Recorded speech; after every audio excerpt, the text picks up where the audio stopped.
Halo semuanya, selamat datang di video Arsikom kami. Pertama-tama, perkenalkan nama saya Aristo Valentino, serta teman-teman saya yaitu Jason Cornelius Ko, Rickson, Willy Pang, dan Julham Kurniawan. Topik yang ingin kami bahas ada 6, yaitu pertama, spesifikasi komputer Rika. Ada perbedaan ESD dan HDD, sistem pendinginan, peran CPU dan PSU, dampak PCI atau PCIe untuk upgrade dan terakhir persamaan dan perbedaan Wi-Fi dan Bluetooth.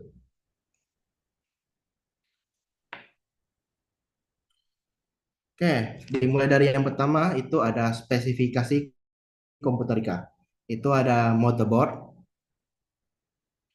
Motherboard ini kami menggunakan MSI B550M Pro VDH Wi-Fi.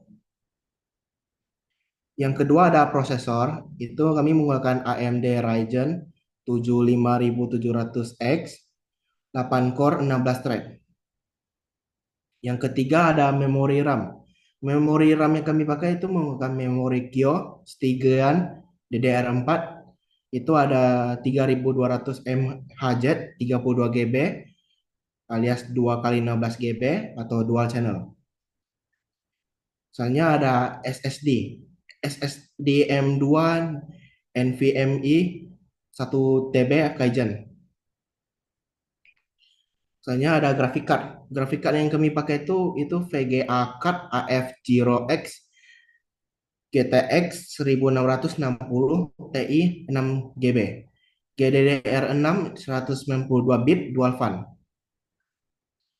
Alasan kenapa kami memilih VGA card AF0X GTX 1660, alasannya karena budget yang tersisa maksimal 2,6 juta dan bus clock dan memori clock tinggi serta memori size tinggi dan memori tipe GDDR6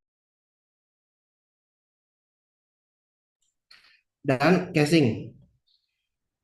Casing kami menggunakan MSI M1100A, Mark Force M100A for fun, RGB case, MATX Acrylics M100. Next, total budget untuk kami pakai untuk komputer Rika itu 9,9 juta 64.000. Selanjutnya Selanjutnya topik yang akan kami bahas dan SSD dan HDD dalam konteks gaming.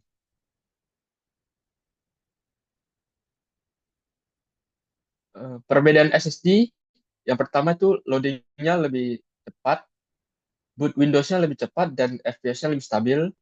Kemudian kalau HDD lebih lemot dari SSD, tetapi kapasitasnya lebih besar dan FPS-nya lebih kurang stabil.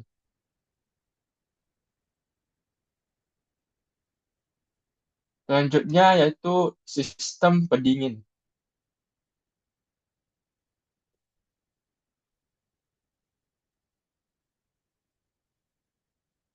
Fungsi sistem pendingin yaitu menjaga suhu yang aman bagi perangkat keras. Kemudian dampak jika CPU dan GPU terlalu panas, yang pertama perlambatan sistem, kemudian macet atau crash. Ketiga, kinerja seperti FPS itu akan rendah dan tersendat. Yang keempat, layar akan menjadi biru. Dan yang kelima, akan terjadi kerusakan pada komponen komputer.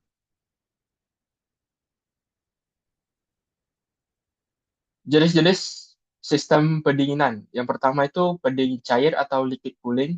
Sistem pendingin ini menggunakan cairan untuk menyerap panas dari komponen CPU. Yang kedua, pendingin udara. Sistem pendingin ini merupakan pilihan yang paling umum digunakan pada PC saat ini. Yang ketiga, heatsink. Heatsink itu adalah logam yang berfungsi untuk memperluas transfer panas dari prosesor. Heatsink biasanya terbuat dari aluminium atau tembaga.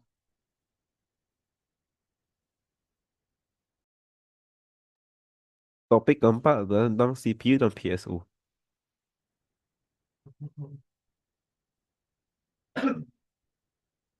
Sekarang CPU. CPU penting dalam gaming untuk logika game, frame rate, dan multitasking.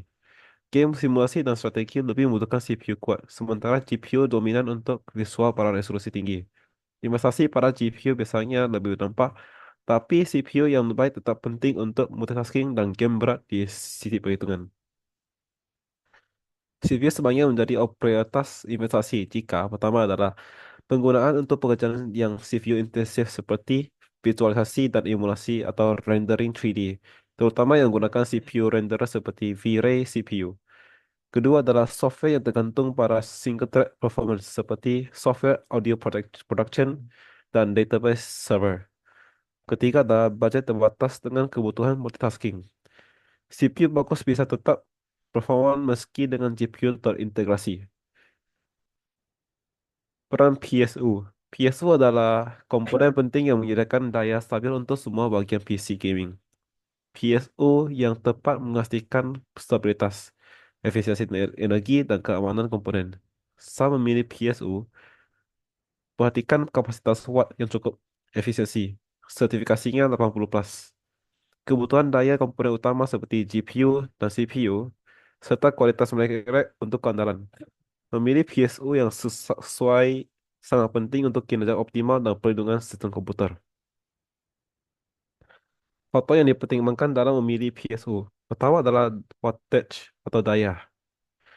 Eh, hitung total konsumsi daya sistem atau CPU, GPU, storage, dan lain-lain. Lalu tambahan buffer 20-30% untuk efisiensi dan upgrade masa depan. Kedua adalah efisiensi, rating 80 plus. White itu 80 plus efisiensi, bronze itu 80 sampai 85%, silver itu 85 sampai 88, gold itu 89, 87 sampai 90, platinum itu 89 sampai 92, titanium itu dari 90 sampai 94. Rating lebih tinggi, lebih hemat listrik, dan panas lebih rendah. Tiga adalah compatibility.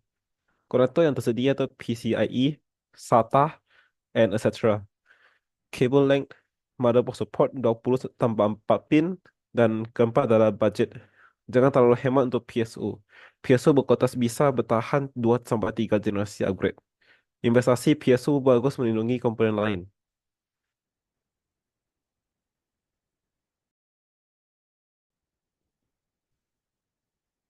Selanjutnya, materi kelima. Nampak PCI atau PCIe untuk di-upgrade. Keuntungan untuk upgrade. GPU. Support kartu grafis modern dan multi GPU. Network. Support 10 GB plus Ethernet and Wi-Fi 6 atau 6A. Storage. Enables NVMe SSD berkecepatan tinggi. Multiple form factor. X1, X2, X8, X16. Hal yang memungkinkan untuk menambah perangkat tambahan. Yang pertama, mekanisme fisik. Slot menyediakan pin koneksi standar. Perangkat tinggal dimasukkan dan dikunci. Mounting bracket untuk kestabilan. Yang kedua, sistem plug and play. Perangkat otomatis terdeteksi. Driver bisa diinstal otomatis atau manual. Tidak perlu setting hardware manual.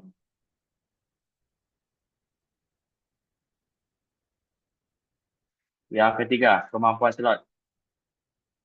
X1, Wi-Fi, sound card sederhana. X4, SSD dan network card. X8, capture card dan storage. X16 untuk GPU atau bandwidth maksimal.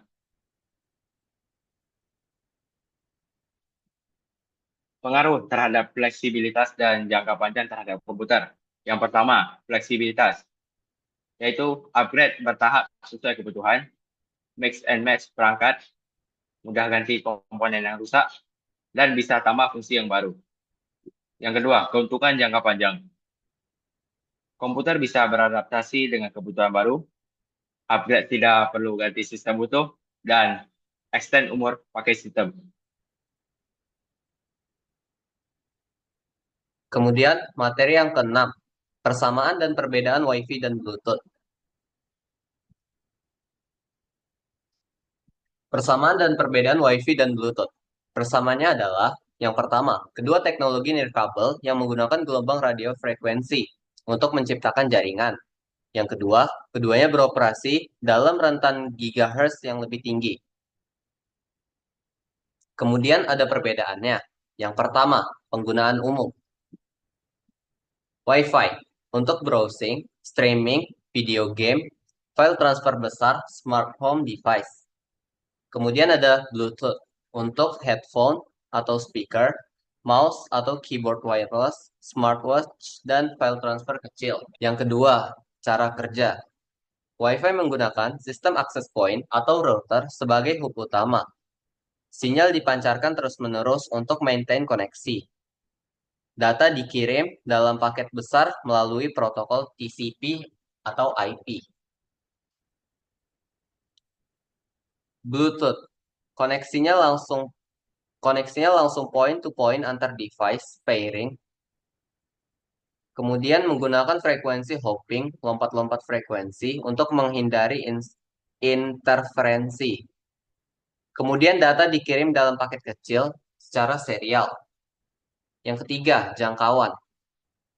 Wi-Fi jangkauannya itu bisa sampai 100 meter, kalau Bluetooth itu hanya 10 meter. Kemudian ada di kecepatan. Wi-Fi itu kecepatannya bisa sampai 10 Gbps, sementara Bluetooth hingga 3 Mbps saja. Kemudian yang kelima ada di konsumsi daya. Wi-Fi membutuhkan lebih banyak daya. Bluetooth tidak membutuhkan banyak daya. Yang keenam ada di frekuensi. Wi-Fi memiliki 2.4 GHz dan 5 GHz. Sedangkan Bluetooth 2400 GHz dan 2483 GHz. Sekian video dari kami sebagai proyek arsitektur komputer.